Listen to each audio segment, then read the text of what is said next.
Hello, my name is Hirohito Faenza, and this is going to be my informative speech final, and the topic is cyber terrorism. So, according to Milkovich, Chief Marketing Officer at Cybin Solutions, there is a cyber attack every 39 seconds. In our world today, we face acts of cyber terrorism that can affect you and everyone around you. This can include your friends, your family, and the companies, as a consumer, companies that you enjoy using their products. And we also use, many of us use smartphones and computers in our day-to-day lives that make us more susceptible to a cyber attack and the possibility of stealing our data. So today I will inform you on what cyber terrorism is, how it can affect the world around us, and how you can prevent it. What is cyber terrorism? According to Cronin, a dual master's research assistant at Duke University, in his article in 2019 called The Growing Threat of Cyber Terrorism Facing the U.S., he states that the FBI defines cyber terrorism as a politically motivated attack against computer systems, computer programs, and data that causes violence towards non-combatant targets, meaning people like you and I who get their data stolen after, just randomly out of the blue. This essentially means that programs that we use, like the internet, Instagram, Facebook, Snapchat, all have the possibility of being attacked by someone and stealing your data, as well as millions of others' data. Most of the time when there's a data breach and someone has taken someone else's data, it's usually sold off to a third party. And these attacks can be spoofing, DDoS, ransomware, and malware. These are just a few of many others that could actually happen to you and I. And as I'm explaining these topics on what they are and what they do to you and your computer or system, I'm going to throw up some pictures to hopefully give you a better understanding of what each item is.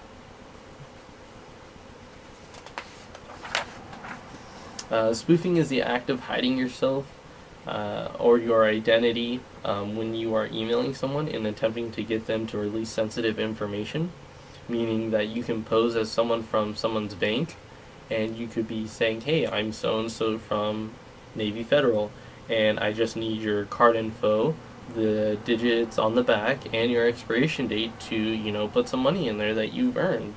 And, if someone were to actually fall for that, they would get their data stolen and their money stolen as well.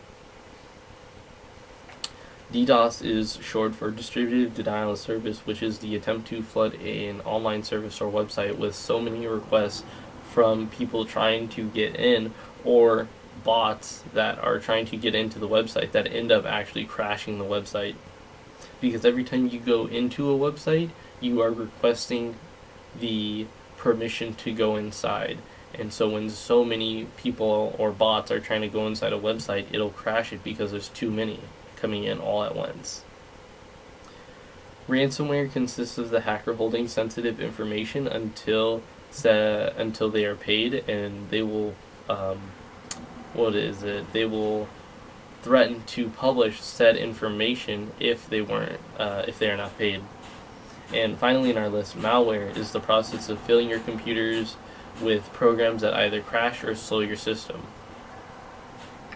In Milkovich's article in 2019 on 15 alarming cybersecurity facts and stats, he states that big corporations like Equifax, Capital One, and Facebook take up to 6 months to detect a breach, and even major ones as well.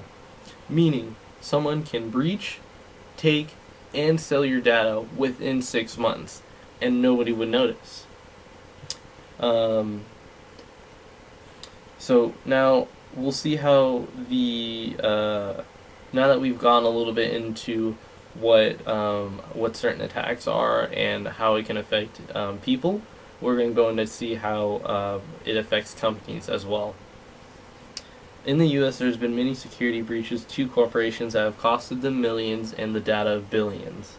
According to Fox Business in their 2020 article, February 28th, called The Biggest Cybersecurity Attacks in History, states that in 2016, Yahoo had the data breached of that compromised. There was a data breach that compromised the real names, email addresses, telephone numbers, and date of birth of over 500 million users. And later that year, they found out that another group of hackers actually exposed the data of over 1 billion users. So on top of the 5 million, there was another 1 billion of people who had their data exposed.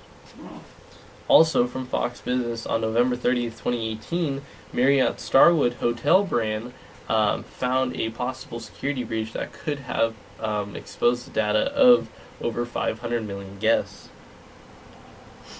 So, now that we've gone into what cyberterrorism is, how it affects us, and how it affects companies, we're going to talk about how to prevent it now.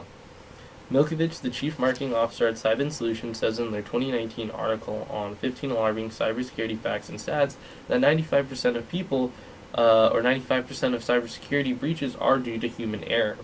You might wonder what they mean by this. Well, according to Norn, in their 2018 article, 11 Best Tips to Help Protect Yourself from Cybercrime, states how the best way to not be part of that 95% of people.